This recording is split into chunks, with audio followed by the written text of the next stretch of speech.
Hello hi നമസ്കാരം. ഒരു reel reaction വീഡിയോയിലേക്ക് സ്വാഗതം ചെയ്യുകയാണ്. അതിനു മുമ്പ് ഞാനൊരു കുറേ നാളുകൾക്ക് ശേഷം കണ്ടുമുട്ടിയതിൻ്റെ ഒരു സ്നേഹം പങ്കുവയ്ക്കുകയാണ്. അതായത് നമ്മൾ ബിഗ് ബോസ് സീസൺ 7 മലയാളത്തിൻ്റെ അനാലിസിസ് വീഡിയോസിനൊക്കെ ശേഷം trailer reactions, teaser reactions videos മാത്രമാണ് ചാനലിൽ ഇട്ടുകൊണ്ടിരുന്നത്. ബിഗ് ബോസ് അനാലിസിസ് സീരീസിന് ശേഷം നമ്മളൊരു റീൽ റിയാക്ഷൻ സീരീസായിട്ട് തന്നെ സ്റ്റാർട്ട് ചെയ്യുമെന്ന് പറഞ്ഞിട്ടുണ്ടായിരുന്നു. പക്ഷേ കുറച്ച് വൈകിപ്പോയില്ലേന്ന് നമുക്ക് തന്നെ ഒരു സംശയമുണ്ട്. എന്തായാലും ഇത്രയും ദിവസങ്ങൾക്ക് ശേഷം ഒരു ലോങ് വീഡിയോയിൽ കണ്ടുമുട്ടാൻ സാധിച്ചതിൽ എനിക്ക് വളരെയധികം സന്തോഷമുണ്ട്. ആ സന്തോഷം ഞാൻ അങ്ങോട്ട് അറിയിക്കുകയാണ്. തിരിച്ചും സന്തോഷമുണ്ട് എന്ന് ഞാൻ വിശ്വസിക്കുന്നു. ബിഗ് ബോസിൻ്റെ അനാലിസിസ് സീരീസൊക്കെ ചെയ്യുന്ന സമയത്ത് കുറേ ആൾക്കാർ രാവിലെ ജോലി ചെയ്യുന്ന സമയത്ത്, ജോലിക്ക് പോകുന്ന സമയത്ത്, വർക്കൗട്ടിൻ്റെ ഇടയിൽ, വൈകുന്നേരം കിടക്കുന്നതിന് മുമ്പ്, അങ്ങനെ പല സമയങ്ങളിലാണ് നമ്മുടെ വീഡിയോസ് കണ്ടിരുന്നതെന്നൊക്കെ മെസ്സേജസ് ആയിട്ട് അയച്ചിട്ടുണ്ടായിരുന്നു. കമൻറ്റ് ബോക്സിൽ നമ്മൾ മനസ്സിലാക്കിയിട്ടുണ്ടായിരുന്നു. ഇപ്പോൾ ബിഗ് ബോസ് കഴിഞ്ഞു, അതിന് ശേഷമുള്ള ലൈഫ്, ബിഗ് ബോസിന് ശേഷം ബിഗ് ബോസ് കണ്ടസ്റ്റൻസ് എന്തൊക്കെയാണ് ചെയ്തുകൊണ്ടിരിക്കുന്നതെന്ന് നമ്മൾ കണ്ടുകൊണ്ടിരിക്കുകയാണ്. ഇതൊക്കെ ഏത് വഴിക്ക് പോകുമെന്നുള്ളതും നമ്മൾ ഏകദേശം ആ സമയത്ത് പറഞ്ഞിരുന്നതാണ്. പക്ഷേ ബിഗ് ബോസ് അവസാനിച്ച ആദ്യത്തെ ഒരു 2-3 ദിവസം നമുക്ക് വന്ന കമൻസിൽ നിന്നൊക്കെ ആ ഒരു ഹാങ് ഓവർ വിട്ടുപോകാത്തതിൻ്റെ ഒരു വിഷമമൊക്കെ ഉണ്ടായിരുന്നു. അതിനെ കണ്ടൻറ്റാക്കി കുറേ ആളുകൾ റീൽസ് വരെ ചെയ്തിട്ടുണ്ടായിരുന്നു. അപ്പോൾ ആ ഒരു ബിഗ് ബോസ് സീസണൊക്കെ ശേഷം ഇപ്പോൾ എല്ലാം പഴയപടിയായി ഞാൻ വിചാരിക്കുന്നു. ഹാപ്പി ആയിരിക്കുകയല്ലേ, സന്തോഷമായിട്ടിരിക്കുകയല്ലേ എന്ന് വീണ്ടും ചോദിക്കുകയാണ്. ഒരു പക്ഷേ ഈ വീഡിയോയുടെ തംബ്നെയിൽ കണ്ടപ്പോൾ നിങ്ങൾ വിചാരിച്ചിട്ടുണ്ടാവും ബിഗ് ബോസ് കണ്ടസ്റ്റൻസിനെയൊക്കെ കുറിച്ച് വീണ്ടും നമ്മൾ സംസാരിക്കുന്നു. അപ്പം അനത്തർ ബിഗ് ബോസ് വീഡിയോ അങ്ങനെയല്ല കേട്ടോ. നമ്മൾ ഈ റീൽസൊക്കെ എടുത്തു വന്നപ്പോൾ, സോർട്ട് ചെയ്ത് വന്നപ്പോൾ അതിലങ്ങനെ സംഭവിച്ചു പോയിന്നേ ഉള്ളൂ. ബിഗ് ബോസ് റിലേറ്റഡ് പരിപാടികൾ എന്തായാലും സീസൺ 7 മലയാളം അവസാനിച്ചു, നമ്മളത് വിട്ടു. അതിനെക്കുറിച്ച് ഇനി വീഡിയോസ് ചെയ്യാൻ ഉദ്ദേശിക്കുന്നില്ല. ഇനി സീസൺ 8 ഒക്കെ വരട്ടെ, അപ്പോൾ നമുക്ക് അതിനെക്കുറിച്ച് ആലോചിക്കാം. ഇതൊരു പ്യുവർ റീൽ റിയാക്ഷൻ വീഡിയോ ആണ്. ഫസ്റ്റ് ഓഫ് ഓൾ, നമ്മൾ ഈ റീൽസൊക്കെ സോർട്ട് ചെയ്ത സമയത്ത് ഇതിനകത്ത് ഈ മതം എന്ന് പറയുന്നൊരു കാര്യം കടന്നു വരുന്നുണ്ട്. വിശ്വാസവുമായി ബന്ധപ്പെട്ട ചില കാര്യങ്ങൾ പറയേണ്ടതായി വന്നിട്ടുണ്ട്. അത് പക്ഷേ വളരെ അനാരോഗ്യകരമായ ചില കമൻസിനെ വിമർശിക്കാൻ വേണ്ടിയിട്ടാണ്. നമ്മൾ ഒരിക്കലും ആരുടെയും വിശ്വാസം, നിങ്ങളുടെ വിശ്വാസം ശരിയല്ല അല്ലെങ്കിൽ നിങ്ങൾ വിശ്വാസിയാവാൻ പാടില്ല എന്നൊന്നും പറയാൻ ഉദ്ദേശിക്കുന്നില്ല. നിങ്ങളുടെ വിശ്വാസങ്ങൾ ബാക്കിയുള്ളവർക്ക് ഒരു ബുദ്ധിമുട്ടുണ്ടാക്കാതെ നിങ്ങളുടെ ഹൃദയത്തിൽ തന്നെ ജീവിക്കുകയാണെന്നുണ്ടെങ്കിൽ ദാറ്റ്സ് ഫൈൻ. അതിനെ നമ്മൾ ഒരു തരത്തിലും ചോദ്യം ചെയ്യാൻ വരുന്നില്ല. പക്ഷേ ആ വിശ്വാസങ്ങളുടെ പേരിൽ ആക്രമണം അഴിച്ചു വിടുന്ന ചില ആളുകളും അവരുടെ ആക്രമണങ്ങളെക്കുറിച്ചൊക്കെ പറയേണ്ടി വരുമ്പോൾ മതം അവിടെ ഒരു ഘടകമായിട്ട് വരും. പക്ഷെ അത് വിശ്വാസികളെ മനഃപൂർവ്വം മുറിപ്പെടുത്തണം എന്ന് വിചാരിച്ച് നമ്മൾ പറയുന്നതല്ല. അപ്പോൾ നമുക്ക് നമ്മുടെ റീൽ റിയാക്ഷനിലെ ആദ്യത്തെ റീലിലേക്ക് പോവാം.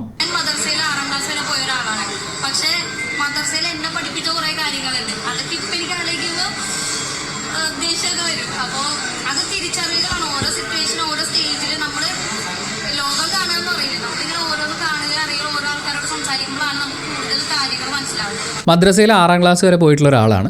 അന്ന് അവിടെ പഠിച്ചിരുന്ന പല കാര്യങ്ങളും ഇന്ന് ആലോചിച്ച് നോക്കുമ്പോൾ അത് ശരിയല്ല എന്ന് തോന്നുന്നുണ്ട്. ഇത് രത്ന ചുരുക്കം പറഞ്ഞു കഴിഞ്ഞാൽ ഇത്രയേ ഉള്ളൂ. ജീവിതത്തിൽ നമ്മൾ കൂടുതൽ ആളുകളെയൊക്കെ കാണുന്നു. അപ്പം മതം പഠിപ്പിച്ച് തന്നിട്ടുള്ള ചില കാര്യങ്ങളോട് വിയോജിപ്പുകൾ ഉണ്ടാവാം. ഇതൊക്കെ സ്വാഭാവികമായി സംഭവിക്കുന്നതല്ലേ. പക്ഷേ സംഭവിച്ചത് എന്താണെന്ന് വെച്ചാൽ, റസ്മിൻ ആക്ച്വലി ഇതെന്തോ ഒരു പരിപാടിക്ക് പോയിട്ട് ഒരു ഷോപ്പിംഗ് മാളിൽ നിൽക്കുന്ന സമയത്ത് അവിടെ വന്ന് ഓൺലൈൻ മീഡിയക്കാർ ചോദിച്ച ചോദ്യങ്ങളാണ്. അപ്പോൾ ഈ ചോദ്യങ്ങൾക്ക് റസ്മിൻ മറുപടികൾ കൊടുക്കുന്നു. മദ്രസ പഠനമൊക്കെ ആയിട്ട് ബന്ധപ്പെട്ടിട്ടുള്ള പല ചോദ്യങ്ങൾ. ഇത് ഒരുപാട് റീൽസായിട്ട് വന്നിട്ടുണ്ട്. നമുക്ക് 1-2 റീൽസും കൂടി കാണാം. അതിൻ്റെ ഒരു പൊതു സ്വഭാവം എന്താണെന്നുള്ളത് നോക്കാം. അതിനുശേഷം നമുക്ക് പറയാനുള്ളത് പറയാം.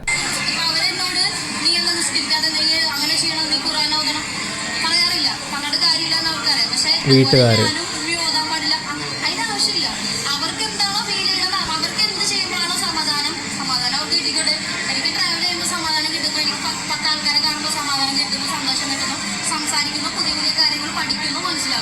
ഇതും ഒരു കുഴപ്പമില്ലാത്തൊരു കാര്യമാണ്. എന്നുവെച്ചാൽ അവർ മതം പ്രാക്ടീസ് ചെയ്യുകയാണ്, സമാധാനത്തിലേക്കുള്ള വഴി എന്ന് പറഞ്ഞുകൊണ്ടിരിക്കുന്നു. എന്നെ സംബന്ധിച്ച് എനിക്ക് യാത്ര ചെയ്യുക, പുതിയ ആളുകളെ കാണുക, പുതിയ പുതിയ കാര്യങ്ങൾ പഠിക്കുക, ഇതിലൊക്കെയാണ് സന്തോഷം കണ്ടെത്താൻ പറ്റുന്നതെന്ന് വേറൊരാൾ പറയുന്നു. ഇറ്റ്സ് ഫൈൻ എന്നല്ലേ. അത് അവരുടെ സ്വാതന്ത്ര്യം, അവരുടെ ഇഷ്ടം. ആ ഇഷ്ടങ്ങൾ വേറൊരാളെ ഹനിക്കുന്ന രീതിയിലല്ല എന്നാണല്ലോ നമ്മൾ അതിൽ നിന്ന് മനസ്സിലാക്കേണ്ടത്. നമുക്ക് കോർ സംഭവത്തിലേക്ക് വരുന്നതിന് മുമ്പ് ഒരു റീലും കൂടി കാണാം.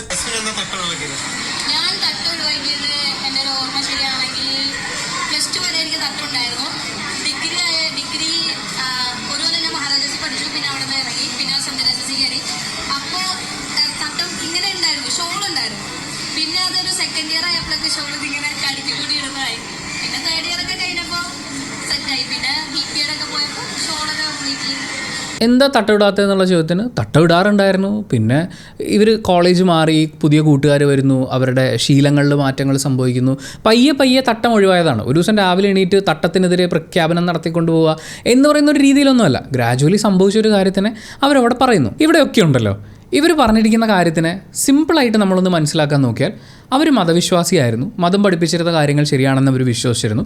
അവരുടെ ഈ ഒരു ജീവിതയാത്രയിൽ അവർ മുന്നോട്ട് പോകും തോറും മതം എന്ന് പറയുന്ന ആചാരത്തിൽ നിന്ന് അവർക്കൊരു ചെറിയ മാറ്റം ഉണ്ടാകുന്നു. ഇപ്പോൾ തട്ടമിടുക എന്ന് പറയുന്ന ഒരു നിർബന്ധത്തിൽ നിന്ന് പയ്യെ പയ്യെ തട്ടം ഒഴിവാകുന്നു. മതം പഠിപ്പിച്ചു തന്ന കാര്യങ്ങളിൽ നിന്ന് അല്ലെങ്കിൽ ആ ശീലങ്ങളിൽ നിന്ന് മാത്രമാണ് സമാധാനം കണ്ടെത്തുക എന്നുള്ളതിൽ നിന്ന് മാറിയിട്ട് അവർ അവരുടേതായ രീതിയിൽ സമാധാനം കണ്ടെത്താൻ പഠിക്കുന്നു. ഈ സമാധാനം, പ്രതീക്ഷ തുടങ്ങിയിട്ടുള്ള വാക്കുകളിലാണ് നമുക്ക് ദൈവത്തെ കണ്ടെത്താൻ പറ്റുക. ദൈവം നമ്മുടെ മുന്നിൽ വരിക അല്ലെങ്കിൽ പ്രവർത്തിക്കുക എന്ന് പറയുന്നത് ഞാൻ മനസ്സിലാക്കുന്നത് അതൊരു പ്രതീക്ഷയാണ്. ഈ അവസാന പ്രതീക്ഷയെ മറ്റു പോകുന്നിടത്ത് ചിലപ്പോൾ നമ്മളെ സഹായിക്കാൻ വരുന്നൊരു മനുഷ്യനോ അല്ലെങ്കിൽ അത്ഭുതകരമെന്ന് നമുക്ക് തോന്നുന്ന നമ്മളെ ഹെൽപ്പ് ചെയ്യുന്നൊരു സിറ്റുവേഷനോ അതിനൊക്കെ നമുക്ക് ദൈവം എന്ന് വിളിക്കാം. ഇതിങ്ങനെ ഓരോരുത്തർക്കും ഡിഫറൻ്റ് ആണ്. ഞാൻ എൻ്റെ കാര്യം പറഞ്ഞു, റസ്മിൻ്റെ കാര്യം പറഞ്ഞു. റസ്മിൻ തന്നെ ഒരു റീലിൽ പറയുന്നുണ്ട് ഹ്യൂമാനിറ്റിയാണ് ദൈവം എന്നുള്ളത്. ഈ കാഴ്ചപ്പാടുകൾ ഇങ്ങനെ മാറിക്കൊണ്ടിരിക്കും. നമ്മൾ ലോകം കാണുകയും യാത്ര ചെയ്യുകയും ചെയ്യുന്നതനുസരിച്ച് നമ്മുടെ വിശ്വാസങ്ങളിലും രീതികളിലും ഒക്കെ മാറ്റങ്ങൾ സംഭവിച്ചുകൊണ്ടേയിരിക്കും. ലോകം അങ്ങനെയാണ് മുന്നോട്ട് പോകുന്നത്. നമ്മൾ ഏതെങ്കിലും ഒരു പെർട്ടിക്കുലർ സമയത്ത് ഇതാണ് മനുഷ്യൻ എന്ന് ഡിഫൈൻ ചെയ്തൊരു ജീവി ഭൂമിയിലേക്ക് ഇറങ്ങി വരികയും അയാൾ അതേ അവസ്ഥയിൽ തന്നെ തുടരുമെന്നല്ല ചെയ്തത്. നമ്മൾ ഒരുപാട് പരിണാമഘട്ടങ്ങളിലൂടെ കറങ്ങിത്തിരിഞ്ഞ് മുന്നോട്ട് വന്നതാണ്. ഇതിനിടയിൽ ദൈവവിശ്വാസങ്ങളുണ്ടാകുന്നു, മതങ്ങളുണ്ടാകുന്നു, മതങ്ങൾ തമ്മിൽ പോരാട്ടം ഉണ്ടാകുന്നു, വൻ പരിപാടികളൊക്കെ നടന്നിട്ടുണ്ട്. അതിനൊക്കെ ശേഷമാണ് ഇന്ന് നമ്മൾ കാണുന്ന ഒരു സിസ്റ്റം. ഇതും പരിവർത്തനം സംഭവിക്കപ്പെടും എന്നുള്ള ഒരു ധാരണ വേണമല്ലോ. പക്ഷേ റസ്മിൻ്റെ ഈ സിമ്പിളായിട്ടുള്ള കാര്യങ്ങളാണ് അവർ പറഞ്ഞത്. മതത്തിനെ അറ്റാക്ക് ചെയ്യാൻ വേണ്ടിയിട്ടുള്ള യാതൊരു പരിപാടിയും അവർ പറഞ്ഞിട്ടില്ല. പക്ഷേ കമൻറ്റ് ബോക്സുകളിലേക്ക് നമ്മൾ കടന്നു പോകുന്ന സമയത്ത് റസ്മിനെ കുറിച്ച് പറയുന്ന ഈ കോമൺ ആയിട്ടുള്ള കമൻറ്റുകൾ ഇങ്ങനെയാണ്: വ്യഭിചരിക്കാൻ മതം സമ്മതിക്കാത്തതുകൊണ്ട് മതത്തിനെ കുറ്റപ്പെടുത്തുന്നു. നേരെ ഇതിനെ കൊണ്ടുപോയി ലൈംഗികതയിലേക്ക് കെട്ടിച്ചേർക്കുകയാണ്. അല്ലെങ്കിൽ ഒരു വ്യക്തിയുടെ ആത്മാഭിമാനത്തിനെ നമ്മൾ ലൈംഗികതയുമായി ചേർത്ത് വെച്ചിരിക്കുന്നു, അതിനെയും കൂടി ചേർത്ത് നമ്മൾ അവഹേളിക്കുകയാണ്. ഇത് കമൻറ്റ് ബോക്സിൽ ഉടനീളം നമുക്ക് കാണാൻ പറ്റും. പടക്കമായി നടക്കണം, അതിന് വേണ്ടിയിട്ടാണ്, അഴിഞ്ഞാടി നടക്കാൻ വേണ്ടിയിട്ടാണ് എന്നൊക്കെ പറഞ്ഞാണ് റസ്മിനെ ഇവർ ഷെയിം ചെയ്യാൻ നോക്കുന്നത്. ഏറ്റവും സിമ്പിളായിട്ടുള്ളൊരു കാര്യം എന്താ അറിയോ? നിങ്ങൾ മതത്തിൽ വിശ്വസിക്കുന്നെങ്കിൽ, മതം സമാധാനമാണെന്നും പ്രതീക്ഷയാണെന്നും ആശ്വാസമാണെന്നും ഒക്കെ ചിന്തിക്കുന്ന ഒരാളാണെങ്കിൽ, അതിൽ വിശ്വസിക്കാത്ത ഒരാൾ അയാളുടെ സന്തോഷവും ആശ്വാസവും കണ്ടെത്തിപ്പോട്ടെ. എൻ്റെ സന്തോഷവും ആശ്വാസവും ഇവിടെയാണ്, ഞാൻ സമാധാനമായി ഇവിടെ ഇരിക്കുന്നു എന്ന് ചിന്തിക്കുന്നതിന് പകരം നമ്മളെ ആരെങ്കിലും എവിടെയെങ്കിലും കുറ്റം പറഞ്ഞാൽ നമ്മൾ തെറി വിളിച്ചേ പറ്റുള്ളൂ, നമ്മൾ അവരെ അധിക്ഷേപിച്ചേ പറ്റുള്ളൂ, അവരുടെ ലൈംഗികതയെ നമ്മൾ ചോദ്യം ചെയ്തേ പറ്റുള്ളൂ, അവരെ ഏറ്റവും ഷെയിം ചെയ്ത് അപമാനിച്ച് ഇല്ലാണ്ടാക്കണം എന്നൊക്കെ തീരുമാനിച്ചിറങ്ങുന്നത് അതെങ്ങനെയാണ് നമ്മൾ നേരത്തെ പറഞ്ഞ സമാധാനം, സന്തോഷം, പ്രതീക്ഷ തുടങ്ങിയിട്ടുള്ള കാര്യങ്ങളുമായി ചേർന്ന് വരുന്നത്? റസ്മിൻ പറഞ്ഞൊരു കാര്യമില്ലേ, ചെറുപ്പത്തിലേ പഠിപ്പിച്ചു തുടങ്ങിയ പല കാര്യങ്ങളും 6ാം ക്ലാസ് വരെ ഒരു മദ്രസയിൽ പോയി എന്ന് പറയുന്നു. ഈ മതവിദ്യാഭ്യാസത്തിൽ എനിക്ക് പേഴ്സണലി ഫീൽ ചെയ്തിട്ടുള്ള ഒരു വിയോജിപ്പ് എന്ന് പറയുന്നത് ഏതാണ്ട് 3-3.5 വയസ്സ് മുതൽ മതം പഠിപ്പിച്ചു തുടങ്ങുന്നു എന്നുള്ളതാണ്. മതം ആചാരങ്ങളായി എന്ന് വെച്ചാൽ മനുഷ്യൻ ഇങ്ങനെ ആയിരിക്കണം, നമ്മളിങ്ങനെയാണ് ഓരോ കാര്യങ്ങളും ചെയ്യേണ്ടത് എന്ന് കരുതി നമ്മൾ ജീവിതത്തിൽ ചെയ്യുന്ന എല്ലാ കാര്യത്തിനെയും മതത്തിനോട് ചേർത്ത് വെച്ചുകൊണ്ട് വളരെ ചെറിയ പ്രായത്തിൽ ഇൻജെക്റ്റ് ചെയ്യപ്പെടുന്ന ഒന്നാണ്. അതിനെ ചില ആളുകൾക്ക് ജീവിതത്തിൽ മുന്നോട്ട് പോകുന്ന സമയത്ത് ഒരുപാട് എക്സ്പീരിയൻസുകൾ ഉണ്ടാകുമ്പോൾ, അറിവുകൾ നേടുമ്പോൾ അവരതിൽ പലതും മാറി ചിന്തിക്കുകയും മാറ്റം വേണമെന്ന് തിരിച്ചറിയുകയും ചെയ്യും. പക്ഷേ വേറെ ചില ആളുകൾക്ക് പറ്റില്ല. കാരണം ഇത് ഏറ്റവും ചെറിയ പ്രായത്തിൽ തുടങ്ങുന്ന ഒരു പ്രാക്ടീസാണ്. പക്ഷേ അത് ജീവിതാവസാനം വരെ കൊണ്ടുപോയി എന്നുള്ളതൊരു തെറ്റൊന്നുമല്ല. ആ മനുഷ്യന് അങ്ങനെ ജീവിക്കുന്നതാണ് സന്തോഷം. അയാൾ സ്വപ്നം കാണുന്ന ഒരു പ്രതീക്ഷയുള്ളൊരു ദിവസം വരാൻ വേണ്ടിയിട്ട് അങ്ങനെ ജീവിക്കുന്നതാണ് നല്ലതെന്ന് കരുതി അയാൾ സമാധാനമായിട്ട് ജീവിച്ചോട്ടെ. പക്ഷേ തിരിച്ചറിവുകൾ ഉണ്ടാവുന്നൊരു മനുഷ്യൻ, അതിനെ ഞാൻ തിരിച്ചറിവെന്ന് വിളിക്കുമ്പോൾ മറ്റേതിനെ എന്തോ കുറ്റം പറയുന്ന പോലെ ചിലപ്പോൾ നിങ്ങൾക്ക് തോന്നിയേക്കാം. പക്ഷേ മാറ്റങ്ങൾ വേണം എന്ന് മനസ്സിലാക്കുന്ന, ഞാൻ മാറി ജീവിക്കണം എന്ന് ചിന്തിക്കുന്ന ആളുകളെ അതിനെ അനുവദിക്കുക എന്നുള്ളതല്ലേ ഏറ്റവും പ്രധാനം. അത് നമുക്ക് പറ്റില്ല, അവർ മാറി ചിന്തിക്കാനൊന്നും പാടില്ല, നീ ഇങ്ങനെ ഒരു മതത്തിലാണെങ്കിൽ നീ ഇങ്ങനെ പാടുള്ളൂ എന്ന് പറഞ്ഞ് അവരെ പഠിപ്പിക്കാൻ ചെല്ലുക എന്ന് പറയുന്നത് അത് വേറൊരാളുടെ സ്വാതന്ത്ര്യത്തിൻ്റെ അകത്ത് അനാവശ്യമായുള്ള കടന്നുകയറ്റമല്ലേ. നമ്മൾ ഇങ്ങനെയുള്ള ഇപ്പം ഒരു മതത്തിൽ നിന്ന് പുറത്തിറങ്ങിയിട്ടുള്ള അല്ലെങ്കിൽ മതവിശ്വാസങ്ങളിൽ നിന്ന് മാറി ശാസ്ത്ര ചിന്തകളുമായിട്ട് പോകുന്ന ആളുകളുണ്ട്. ചിലപ്പോൾ ശാസ്ത്രമൊന്നുമില്ല, മതവിശ്വാസങ്ങളിൽ നിന്ന് ഞാൻ മാറി നടക്കുകയാണ് എന്ന് ചിന്തിക്കുന്ന ആളുകളുണ്ടാവും. അങ്ങനെയുള്ള ആളുകളെ ആക്രമിക്കാൻ വേണ്ടി അവരേത് മതത്തിൽ നിന്നാണോ പുറത്തു വന്നിട്ടുള്ളത് അവിടുത്തെ വിശ്വാസികൾ പാഞ്ഞെടുക്കാറുണ്ട്. അതിഭീകരമാം വിധം അവരെ ഷെയിം ചെയ്യുക, അവരുടെ പേഴ്സണൽ ലൈഫ്, ഈവൻ അവരുടെ ശരീരം, അവരുടെ സെക്ഷുവാലിറ്റി, അവരുടെ എല്ലാം, ഒരു മനുഷ്യനെ ഷെയിം ചെയ്യാൻ എന്തൊക്കെ ഉപയോഗിക്കാമോ ഇതൊക്കെ ഉപയോഗിച്ചുകൊണ്ട് ആക്രമിക്കുന്നത് നമ്മൾ കാണാറുണ്ട്. പക്ഷേ വൺസ് ഈ ആക്രമണത്തിലൊന്നും വലിയ കാര്യമില്ലെന്നും, ഞാൻ എൻ്റെ ജീവിതത്തിലെ എൻ്റെ സന്തോഷവും എൻ്റെ സമാധാനവുമാണ് ശ്രദ്ധിക്കേണ്ടത് എന്ന തിരിച്ചറിവുണ്ടാവുന്ന ഈ ആളുകളുണ്ടല്ലോ, അവരിതിലൊന്നും തളർന്നു പോകില്ല. ഈ ആക്രമിക്കാൻ വേണ്ടി കമൻറ്റ് ബോക്സിൽ ഒത്തുകൂടുന്ന ആളുകൾ അവർ കൂട്ടമായി രാവിലെ തൊട്ട് വൈകുന്നേരം വരെ ഇന്ന് ആരെ തെറി വിളിക്കും, ഇന്ന് ആരുടെ മെക്കിട്ട് കയറും, ഇന്ന് ആരെ ഷെയിം ചെയ്യും എന്നാലോചിച്ച് അവർ സമയം കളയുന്നുണ്ടാവും. പക്ഷേ നിങ്ങൾ ആരെയാണോ ഈ ടാർഗറ്റ് ചെയ്തുകൊണ്ടിരിക്കുന്നത് അവർ ഹാപ്പിയായിട്ടാണ് ജീവിക്കുന്നത്. റസ്മിൻ പറഞ്ഞ പോലെ റസ്മിന് യാത്ര ചെയ്യുന്നതാണ് സന്തോഷം, ആൾക്കൂട്ടത്തിലിരിക്കുമ്പോഴാണ് അവരുടെ സന്തോഷം, പുതിയ പുതിയ ആളുകളെ പരിചയപ്പെടുക, അറിവുകൾ നേടുക, അതൊക്കെ അവർ ലൈഫിൽ ചെയ്യുന്നുണ്ടല്ലോ. പക്ഷേ കമൻറ്റ് ബോക്സിലുള്ള ആളുകൾ പറയുന്നുണ്ടോന്നും തോന്നരുത്. പൊട്ടക്കിണറ്റിലെ തവള എന്നുള്ളത് ഒരു കമൻറ്റ് ബോക്സിലെ ആളുകൾ മാത്രമാണ് ഉദ്ദേശിക്കുന്നത്. അവിടെ കിടന്ന് വെറുതെ ബഹളം വെച്ചുകൊണ്ടിരിക്കുകയാണ്. നിങ്ങൾ ഒരിക്കലും ആ കിണറ്റിന് മുകളിലേക്ക് വരുന്നില്ല. ഏതാണ്ട് സിമിലർ ആയിട്ടുള്ളൊരു ഇഷ്യൂ തന്നെയാണ്. നമുക്ക് അടുത്ത റീലിലേക്ക് പോവാം. എന്നോടൊക്കെ പറയായിരുന്നു ഷോർട്ട് ഡ്രസ് ഇട്ട് ഇറങ്ങരുത്, പുറത്തേക്ക് ഇറങ്ങരുത്, ഒന്നെങ്കിൽ പള്ളി കമ്മിറ്റിന്ന് വിളിച്ച് പറയും, അല്ലെ കത്ത് വിടും വീട്ടിലേക്ക്. അങ്ങനെയൊക്കെ പ്രശ്നങ്ങൾ ഉണ്ടായിട്ടുണ്ട്. പാന്റും അതുപോലെ ഒരു എന്താ പറയാ ഒരു ബനിയൻ ഇട്ട് പോയി ഒരു കല്യാണത്തിന് പോയി. അപ്പോഴേക്കും പള്ളിയിൽ നിന്ന് ലെറ്റർ വന്ന് നിങ്ങളെ മോള് ഇങ്ങനെ ഡ്രസ്സ് ഇട്ട് വന്ന് ഇങ്ങനെ ഇടാൻ പാടില്ല അങ്ങനെയൊക്കെ പറഞ്ഞു വന്ന്.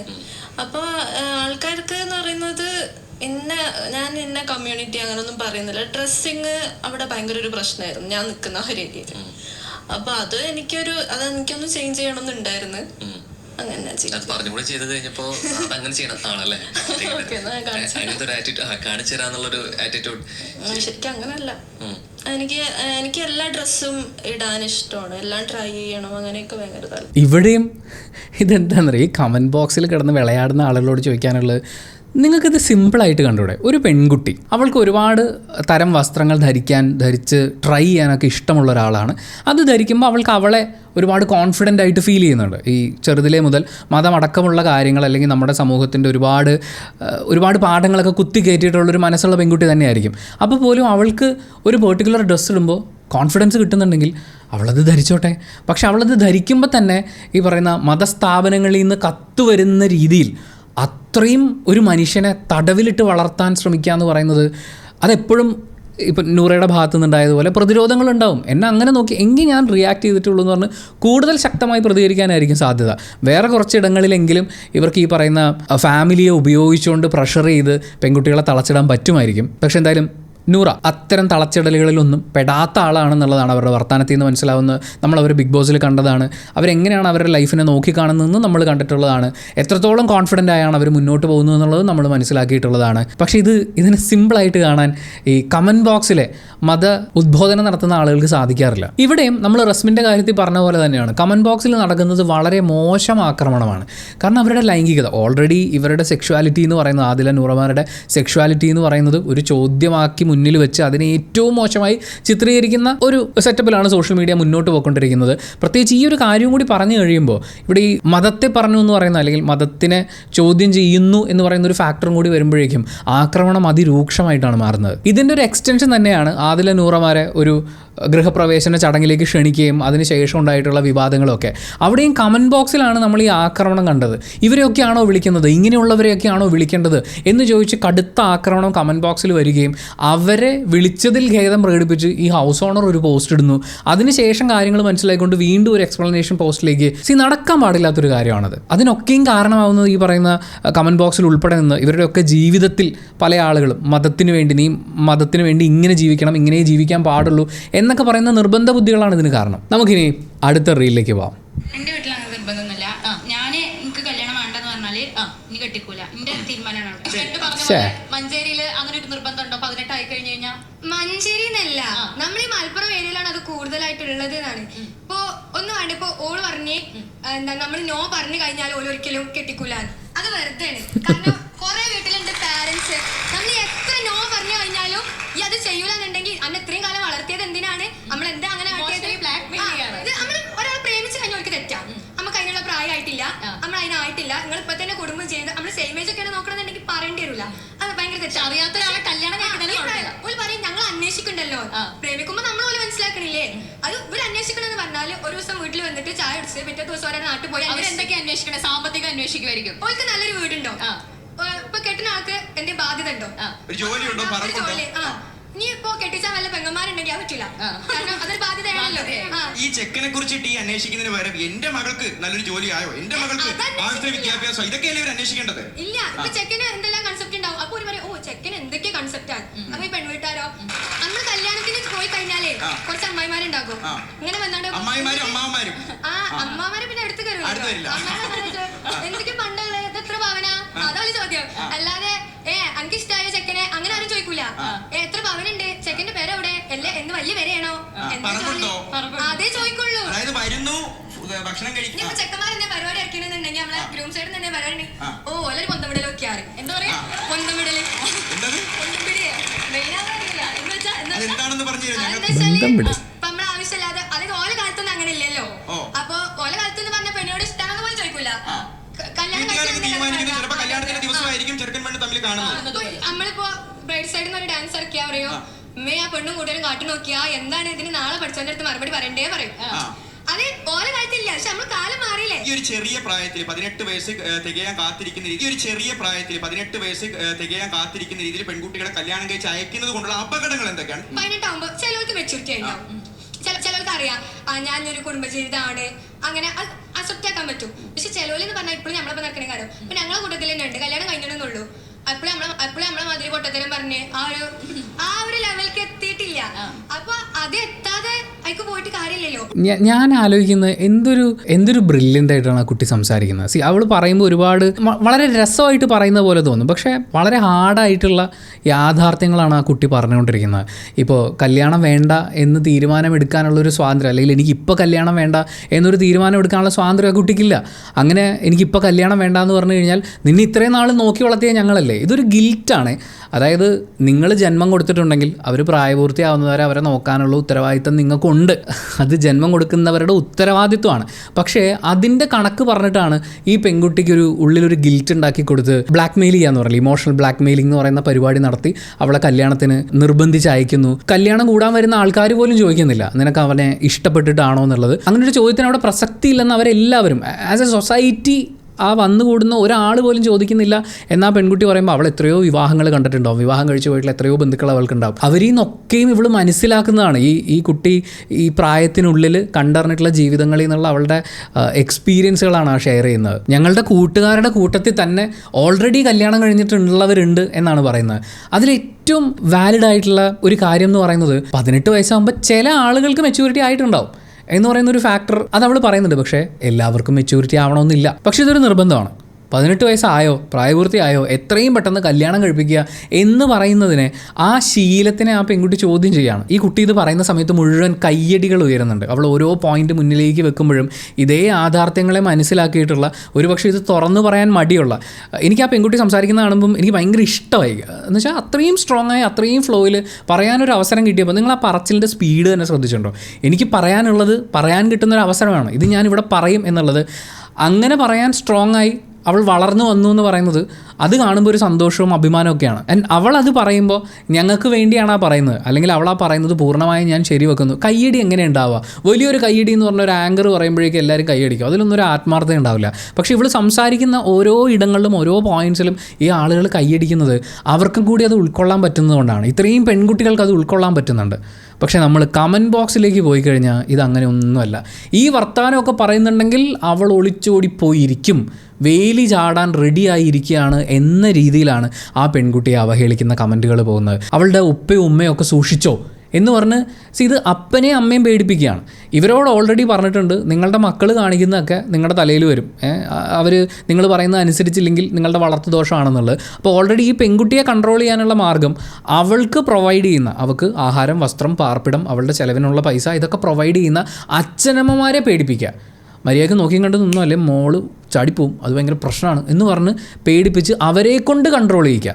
ഈ മതം പഠിപ്പിച്ചു കൊടുത്തിട്ട് ഈ പറയുന്ന കമൻറ്റ് ബോക്സിലുള്ള ആൾക്കാരൊക്കെ ബഹളം വെച്ചതിന് ശേഷവും അവൾക്ക് ഇഷ്ടമുള്ളത് ചെയ്യുകയാണെങ്കിൽ പിന്നെ അവളെ ലോക്ക് ചെയ്യാനുള്ളൊരു മാർഗ്ഗം അവളുടെ ഫിനാൻഷ്യൽ സപ്ലൈ ആരാണോ ചെയ്യുന്നത് അയാൾ ത്രൂ അവളെ പേടിപ്പിക്കുക. ഇവിടെയൊക്കെയാണ് നമ്മൾ പെൺകുട്ടികൾ ഇൻഡിവിജ്വലായിട്ട് ഇൻഡിപെൻഡൻ്റ് ആയിട്ട് ജീവിക്കേണ്ട ഒരു സാഹചര്യത്തെക്കുറിച്ച് പറയുമ്പോൾ, ഇൻഡിപെൻഡൻസിയെക്കുറിച്ച് സംസാരിക്കുന്ന ഒരുവിധ എല്ലാ സ്ത്രീകളും പറഞ്ഞിട്ടുള്ള നമുക്ക് ഒരു ജോലി വേണം, നമ്മുടെ കയ്യിൽ സമ്പത്ത് വേണം, നമ്മുടെ ചിലവിന് നമുക്ക് ജീവിക്കാനുള്ള പണം നമ്മുടെ കയ്യിലുണ്ടാവണം എന്ന് പറയുന്ന ആ ഇമ്പോർട്ടൻസ് വരുന്നത് ഇവിടെയാണ്. ഈ പെൺകുട്ടിയെ സംബന്ധിച്ച് അവളുടെ ജീവിതത്തിൽ എല്ലാ ചിലവും അവൾ തന്നെയാണ് വഹിക്കുന്നതെങ്കിൽ ഈ പറയുന്ന അച്ഛനെയും അമ്മയും പറഞ്ഞ് പേടിപ്പിക്കാൻ പോയി കഴിഞ്ഞാലും ഇവിടെ മാറ്റങ്ങളൊന്നും സംഭവിക്കില്ല, അല്ലെങ്കിൽ മാറ്റങ്ങൾക്കൊന്നും അവൾ നിർബന്ധിതയാവില്ല. ഇന്ന് നമ്മൾ കണ്ടിട്ടുള്ള റീൽസ് എല്ലാം നോക്കുകയാണെങ്കിൽ മുസ്ലിം മതവിഭാഗത്തിലുള്ള പെൺകുട്ടികൾ അവരുടെ തന്നെ മതത്തിലുള്ള അവർക്ക് മാറ്റം വരണമെന്ന് തോന്നിയിട്ടുള്ള കാര്യങ്ങളെക്കുറിച്ച് സംസാരിക്കുന്നതാണ്. അതിലെ കമൻറ്റ് ബോക്സിൽ വരുന്ന ആക്രമണങ്ങളെക്കുറിച്ചുമാണ് നമ്മൾ സംസാരിച്ചിട്ടുള്ളത്. ഇതൊക്കെ കേൾക്കുമ്പോൾ കുറച്ച് ആളുകൾക്ക് നീ മുസ്ലിങ്ങളെ കുറിച്ച് പറയണത് എന്തിനാ, നമ്മുടെ മതത്തിലെ കാര്യമൊക്കെ എന്തിനാ പറയുന്നത്, പഠിച്ചിട്ട് വിമർശിക്കൂ സുഹൃത്തെ, അതുകൊണ്ട് നീ നിൻ്റെ മതത്തിലെ കാര്യം ആദ്യം പറ എന്നൊക്കെ പറഞ്ഞിട്ട് ഞാൻ അതും പറഞ്ഞിട്ടുണ്ട്. അതിനെനിക്ക് ആവശ്യത്തിൽ കൂടുതൽ തെറി അവിടെ നിന്ന് കിട്ടാറുണ്ട്. ഞാൻ എന്ത് പറയാൻ നോക്കി നിൽക്കുകയാണ് അവിടെ നിന്ന് തെറിവിളി വരാൻ വേണ്ടിയിട്ട്. നമ്മൾ ഏത് മതത്തിനെ വിമർശിച്ച് കഴിഞ്ഞാലും മതത്തിലെ പ്രശ്നങ്ങളെ ചൂണ്ടിക്കാണിച്ചു കഴിഞ്ഞാലും അവിടെയൊക്കെയും എല്ലാവർക്കും എന്തെങ്കിലുമൊക്കെ പറഞ്ഞ് പ്രതിരോധിക്കാനുണ്ടാവും. പക്ഷേ പ്രതിരോധങ്ങളൊക്കെ നമ്മൾ ഈ പറയുന്ന അല്ലെങ്കിൽ ആക്രമണങ്ങൾ നമ്മൾ കമൻറ്റ് ബോക്സിലാണ് കാണുക. മാറ്റങ്ങൾ എവിടെയും കാണുന്നില്ല എന്നുള്ളതാണ്. എത്രയോ വർഷങ്ങൾക്ക് മുമ്പ് ഉണ്ടായിരുന്ന അതേ ശീലങ്ങൾ തന്നെ. മതങ്ങളൊക്കെ നിൽക്കുന്നത് ഈ ആചാരങ്ങളുടെ പുറത്താണ്. നമ്മൾ ഇന്ന ദിവസം ഇന്ന സമയം ഇന്ന കാര്യം ചെയ്തിരിക്കണം, ജീവിതത്തിലെ ഇന്ന കാര്യം ചെയ്യുമ്പോൾ അതിങ്ങനെ ആയിരിക്കണം ചെയ്തിരിക്കേണ്ടത് എന്ന് പറഞ്ഞ് ആചാരങ്ങളിലൂടെയാണ് ഈ മതം നിലനിന്ന് പോരുന്നത്. പക്ഷേ കാലാനുസൃതമായ മാറ്റങ്ങൾ അവിടെ വരുന്നുണ്ടോ എന്ന് ചോദിച്ചാൽ കാലാനുസൃതം പോട്ടെ, കാലാവസ്ഥാനുസൃതമായ എന്തെങ്കിലും മാറ്റം ഉണ്ടാകുന്നോ എന്ന് ചോദിച്ചാൽ പോലും ഇല്ല. ഇതിങ്ങനെയാണ്, അതുകൊണ്ട് ഇതിങ്ങനെ നടന്നാൽ മതി, ഇതിനപ്പുറത്തേക്ക് വേറെ ചോദ്യമൊന്നുമില്ല എന്ന് പറയുമ്പോൾ ഞാൻ ഈ പ്രതികരിക്കുന്ന പെൺകുട്ടികളെ പോലെ തന്നെയാണ്. മാറ്റങ്ങൾ എന്താ ഉൾക്കൊള്ളാൻ പറ്റാത്തതെന്നുള്ള ചോദ്യമാണ്. മതം നമുക്ക് സമാധാനത്തിനും സന്തോഷത്തിനും ഒരു പ്രതീക്ഷയ്ക്കുമൊക്കെ വഴി നൽകുന്നതാണെങ്കിൽ അതുവഴി നമുക്ക് പോവാം, കുഴപ്പമൊന്നുമില്ല. പക്ഷേ ആ വഴിക്ക് അപ്പുറത്തൊരു ലോകമില്ല എന്ന് തീരുമാനിക്കുന്നത്, ആ വഴിയിൽ നിന്ന് മാറി നിന്നവരെല്ലാം പ്രശ്നക്കാരാണെന്നും ആ വഴിയിലൂടെ പോകാത്തവരൊക്കെ ഈ പറഞ്ഞ വേലി ചാടാൻ നിൽക്കുന്ന നരകത്തിലെ വിറകുള്ളിയായിട്ടുള്ള ആളുകളാണ്, അല്ലെങ്കിൽ അവരുടെ അച്ഛനും അമ്മയും സൂക്ഷിച്ചോണം, പിള്ളേർ ഇപ്പോൾ കൈവിട്ട് പോകും എന്ന് പറയുന്ന ആ ഒരു രീതിയോട്. ഇപ്പോൾ ഏറ്റവും ലാസ്റ്റ് പറയാനാണെങ്കിൽ മീനാക്ഷി എന്ന് പറയുന്ന അഭിനേത്രി, പുള്ളിക്കാരി ഒരു പോസ്റ്റ് ഇടുകയുണ്ടായി മതവിശ്വാസത്തിനെ കുറിച്ച്. അതിൻ്റെ താഴെ വന്ന കമൻറ്റും അല്ലെങ്കിൽ അതിനെ ഷെയർ ചെയ്തുകൊണ്ട് വളരെ പ്രശസ്തനായ അല്ലെങ്കിൽ കുപ്രശസ്തനായ ഒരാൾ പോസ്റ്റ് ഇട്ടത് കാക്ക കൊത്താതെ നോക്കിക്കോളൂ എന്നാണ്. കാരണം ആ പെൺകുട്ടിയുടെ അച്ഛനെയും അമ്മയും പറഞ്ഞ് പേടിപ്പിക്കുകയാണ്, ഈ കുട്ടി വേറെ മതത്തിലേക്ക് പോകും. ഇതാണ് എല്ലായിടത്തും നടന്നുകൊണ്ടിരിക്കുന്നത്, അല്ലെങ്കിൽ എല്ലാ ട്രാക്കും പോയിക്കൊണ്ടിരിക്കുന്നത് ഏതാണ്ട് പാരലായിട്ടാണ്. പക്ഷേ അതിനപ്പുറവും ഇപ്പുറവും ഒക്കെ ഒരു ലോകമുണ്ടെന്നും അതൊക്കെ അവിടെയും നമുക്ക് ഈ പറയുന്ന സന്തോഷവും സമാധാനവും പ്രതീക്ഷയും കണ്ടെത്താൻ പറ്റുമെന്നൊക്കെയുള്ള അതൊന്ന് അക്സെപ്റ്റ് ചെയ്തിട്ട് അവരവരുടെ വഴിക്ക് വിടൂ, അവരെ അനാവശ്യമായി ആക്രമിക്കുന്നത് ഒഴിവാക്കൂ എന്ന് പറയാൻ ഞാൻ ഈ അവസരം വിനിയോഗിക്കുകയാണ്. അടുത്തൊരു റീലിലേക്ക് പോവാണ്. അത് വേറെ തന്നെയാണ്. റിലീജിയനും എന്താ പറയുക, നമ്മൾ വിശ്വസിക്കുന്ന രീതിയും വേറെ തന്നെയാണല്ലോ. മതം പഠിപ്പിച്ച കാര്യങ്ങൾ വേറെ ഒരുപാട് ഉണ്ടാകും. നമ്മൾ പഠിച്ചവരിൽ വിശ്വസിക്കുമ്പോൾ നമ്മളെ പെർസെപ്ഷനും ഡിഫറെൻ്റ് ആയിരിക്കും. പണ്ട് മദ്രസിൽ ഇപ്പോൾ പഠിച്ച കാര്യങ്ങളായിരിക്കില്ല നമ്മളിപ്പോൾ മതത്തിനെ കുറിച്ച് പഠിക്കുന്നത്. ഇപ്പോൾ മതത്തിൽ പഠിച്ച പണ്ടത്തെ ഒരുപാട് കാര്യങ്ങൾ നമ്മളിപ്പോൾ അൺലേൺ ചെയ്യുന്നുണ്ട്, റീലേൺ ചെയ്യുന്നുണ്ട്. നമ്മളായിട്ട് റിസർച്ച് ചെയ്തിട്ട് എന്താണ് ദീന് എന്നുള്ളതിൻ്റെ ഒരു അന്വേഷണം കണ്ടെത്തുമ്പോൾ അത് വേറെ തന്നെ ആയിട്ടാണ് വരുന്നത്. പെർസെപ്ഷൻ ഡിഫറെൻ്റ് ആയി. ഇപ്പം അന്നം കിട്ടാത്ത ഒരു വകല്ലാണ്ട് നിൽക്കണ ഒരു കുഞ്ഞുമോനോട് നമ്മൾ പോയിട്ട് എന്താണ് പഠിച്ചോന്ന് ചോദിച്ചിട്ടുണ്ടെങ്കിൽ ഓനിക്ക് ഇപ്പം ഞമ്മക്ക് പറ്റുന്ന പോലെ നമ്മൾ അപ്പോൾ ഒരു ആഹാരം വാങ്ങി കൊടുത്തിട്ടുണ്ടെങ്കിൽ ഓൻ്റെ കണ്ണിൽ കാണുന്നത് നമ്മളേക്കും പഠിച്ചാണ്. അപ്പം പലതാ ആൾക്കാരിലൂടെ പഠിച്ചാനെ കാണുന്നവരുണ്ടാകും. പലതായിട്ട് എന്താ പറയുക, പല കാര്യങ്ങളിൽ ഒരു സൊല്യൂഷൻ പോലെ അല്ലെങ്കിൽ ലൈഫിൻ്റെ ഒരു എന്താ പറയുക ഗതി പോലെ ഇരിക്കും എങ്ങനെ ആ ഗോഡ് എന്നുള്ളൊരു ടേം ഡിഫൈൻ ചെയ്യുമ്പോൾ. അപ്പോൾ പറഞ്ഞ പോലെ തന്നെ പലർക്കും പലതാണ്, അത് റെസ്പെക്റ്റ് ചെയ്യുക എന്നുള്ളതാണ്. ഞാൻ ഇത്രയും നേരം പറഞ്ഞത് മുഴുവൻ ഈ കൊച്ചു വളരെ സിമ്പിളായി വളരെ ചുരുങ്ങിയ വാക്കുകളിൽ ഇത്രയും റീലൊക്കെ വെച്ച് എക്സ്പ്ലെയിൻ ചെയ്ത കാര്യം പറഞ്ഞത് ഗംഭീരമായിട്ടുണ്ട്. ഇവർ സോഷ്യൽ മീഡിയ ഇൻഫ്ലുവൻസറോ മറ്റോ ആണോ എന്ന് എനിക്കറിയില്ല കേട്ടോ. സോഷ്യൽ മീഡിയ ഒരു വലിയ ഒരു കടൽ പോലെ കിടക്കുന്നതാണ്. അവിടെ പലതരത്തിൽ ഫേമസ് ആയിട്ടുള്ള പല ആളുകളും ഉണ്ടാവും. ഇദ്ദേഹത്തിന് എനിക്ക് നേരിട്ട് പരിചയമില്ല. പക്ഷേ ഈ റീല് കാണുമ്പോഴും അവർ പറഞ്ഞത് വളരെ സിമ്പിളാണ്. മതം പറഞ്ഞു ഇങ്ങനെ നടന്ന് ഇങ്ങനെ പോയി ഇങ്ങനെ ചെന്ന് ഇവിടെ ചെന്ന് കഴിഞ്ഞാൽ നിങ്ങൾക്ക് ദൈവത്തിനെ കാണാൻ പറ്റും, ഇതാണ് സന്തോഷം, ഇതാണ് സ്വർഗ്ഗം, ഇവിടെ എത്തിച്ചേരാൻ വേണ്ടിയിട്ടുള്ള പോക്കാണിതെന്ന്. പക്ഷേ ആ കുട്ടി ജീവിച്ച് മുന്നോട്ട് പോകുന്ന സമയത്ത് അവരവരുടേതായിട്ടുള്ള രീതികളിൽ അവരുടേതായിട്ടുള്ള റിസർച്ചുകളിൽ നമ്മളെല്ലാം സന്തോഷവും സമാധാനവും തന്നെ അന്വേഷിക്കുന്നത്. ഒരു വ്യക്തിയെ കാണുമ്പോൾ നമുക്ക് തോന്നുന്ന അട്രാക്ഷൻ നമ്മൾ അയാളിലേക്ക് പോകാൻ വേണ്ടിയിട്ടാണ്. അത് എന്താ പറയുക, അവിടെ എന്തോ ഉണ്ട് എന്ന് നമ്മുടെ മനസ്സ് പറയുന്നത് കൊണ്ടാണ്. നമ്മളൊക്കെയും എന്തോ കോൺസ്റ്റൻ്റായി അന്വേഷിച്ചുകൊണ്ടിരിക്കുന്നുണ്ട്. ആ കുട്ടിക്ക് അത് അന്വേഷിച്ച് നോക്കിയപ്പോൾ ദൈവം എന്ന് പറയുന്നത് പെർസ്പെക്റ്റീവ്സ് ആണ്. വിശക്കുന്ന ഒരാൾക്ക് ആഹാരം കൊടുത്താൽ ആഹാരം കൊടുക്കുന്ന ആളാണ് ദൈവം. നിങ്ങൾ ആ കുട്ടി ഇരിക്കുന്ന ഇരിപ്പ്, പടച്ചോൻ എന്നുള്ള വാക്ക് അവൾ പറയുമ്പോൾ അതിന് കൊടുക്കുന്ന ആ വാക്കിലൊരു സ്നേഹമുണ്ട്. ദീൻ എന്താണ് എന്നുള്ള ഈ സംസാരത്തിൽ മുഴുവൻ ബഹുമാനം എന്ന് പറയുന്ന ഒരു കാര്യത്തിനെ ഒരു തരത്തിലും കൈവിടാതെ മതത്തിനോടോ ദൈവത്തിനോടോ ഉള്ള യാതൊരു നെഗറ്റീവ് ഇമോഷനും കാണിക്കാതെ ഏറ്റവും അധികം റെസ്പെക്റ്റ് ചെയ്ത് ആ കുട്ടി തന്നെ പറഞ്ഞ് അവസാനിപ്പിക്കുന്നത് അങ്ങനെയാണ്. റെസ്പെക്റ്റ് ചെയ്യുക എന്ന് പറയുന്നൊരു കാര്യമാണ്. ആ റെസ്പെക്റ്റ് കൊടുത്തുകൊണ്ട് ഇപ്പം മതം പറയുന്ന പോലെ ഇപ്പം അവളുടെ വേഷവിധാനം നോക്കുകയാണെങ്കിൽ ഈ പറയുന്ന വിശ്വാസങ്ങളെക്കുറിച്ച് സംസാരിക്കുമ്പോഴാണെങ്കിലും തള്ളിപ്പറഞ്ഞ് ഒഴിവാക്കുകയൊന്നുമല്ല ചെയ്യുന്നത്. അവളുടെ പെർസ്പെക്റ്റീവ് എന്താണ് എന്ന് ഏറ്റവും റെസ്പെക്റ്റോടുകൂടി പറയുകയാണ് ചെയ്യുന്നത്. പക്ഷേ കമൻറ്റ് ബോക്സിൽ നോക്കിക്കഴിഞ്ഞാൽ നമുക്കത് കാണാൻ പറ്റില്ല. ആ റെസ്പെക്റ്റ് എന്ന് പറയുന്നൊരു കാര്യം വിശ്വാസികൾ തിരിച്ച് പറയില്ല.